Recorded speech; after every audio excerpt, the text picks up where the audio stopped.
हमारे घर इतनी बड़ी खुशी खबर आने वाली है। मैं तो हैरान हूँ कि आप मुझसे पूछ रहे हैं और आपके चेहरे पे कोई खुशी नजर भी नहीं आ रही। जब खुशी महसूस होगी तो खुश भी हो जाऊंगा। मेरा कोई रिश्ता नहीं है उससे। तुम्हारा कोई ताल्लुक नहीं उससे। ये बकवास करेगा फिर वो तुम्हारे सामने। तुम्ही से पूछ लेता हूँ, इस बच्चे का बाप कौन है? बिल्कुल वैसी ही सिचुएशन सामने आ रही है जैसे कि मैंने आपको पिछली वीडियोस में बताया था कि नौशेरवा गजनवी कहेगा, ज़रूर सोचेगा वो इस बारे में, क्योंकि कशमाला ने उसके दिल में इतना ज़्यादा डाउट क्रिएट कर दिया है, ऐसी सिचुएशंस क्रिएट कर दी हैं जो उसको नज़र आ रही हैं कि ये बार बार आखिर सरफराज से मिलने क्यों जाती है, वो क्यों इससे मिलने आता है, इतनी तड़प आखिर है क्यों। और वो जाहिर सी बात है यही सोचेगा कि जब इनका मिलना जुलना इतना ज़्यादा है तो ये पहले तो प्रेग्नेंट नहीं हुई, ये अभी प्रेग्नेंट क्यों हुई है, जब से ये सरफराज से मिलना शुरू हुई है।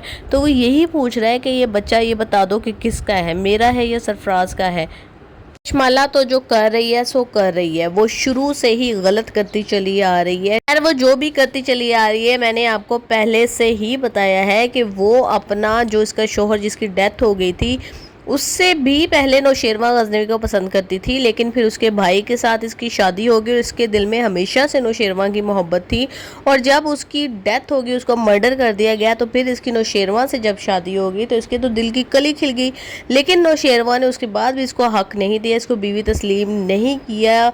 उसके बावजूद वो उसकी पूरी कोशिश है कि किसी न किसी तरीके से वो उसको बीवी तस्लीम करे। फराह अब उसकी ज़िंदगी से निकल गई है, अब जो दुआ है उसको भी वो निकालने की भरपूर कोशिश कर रही है, लेकिन दुआ ने जो किया वो बहुत ही गलत था। सबसे पहले तो सरफराज के साथ तुम्हारी इतनी बदनामी हुई, तुम अगर थोड़ी सी भी अकल तुम्हारे अंदर मौजूद होती ना तो तुम संभल जाती। जब नौशेरवा ने तुम्हें इतनी ज़्यादा इज्जत दे दी, घर में बिठाया, एक रिस्पेक्टफुल जो लेडी होती है ना ख़ानदानी, उतनी इज्जत उसने तुमको दी कि ये डिज़र्व नहीं करती थी। जहाँ पे से इसको पकड़ा गया था, जो हरकत इसने की थी, फिर उसके बावजूद जिस तरह से सरफराज से ये मिलती रही है होटलों में, उसके कैबिन में जाके, और अब भी ये बाज नहीं आ रही उससे बातें करने की वजह से, जिसकी वजह से नौशेरवा के दिल से भी उतर गई है, बच्चे पे भी उसको डाउट आ गया। और इसकी अपनी बहन फ़िज़ा, अपनी माँ भी यही कहती हैं कि तुम्हारी गलतियों की वजह से फ़िज़ा को भुगतना पड़ रहा है।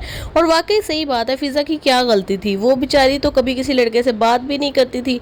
इसके हरामीपन की वजह से ना वो बेचारी अब बच्चा पेट में लिए घर में बैठी तलाक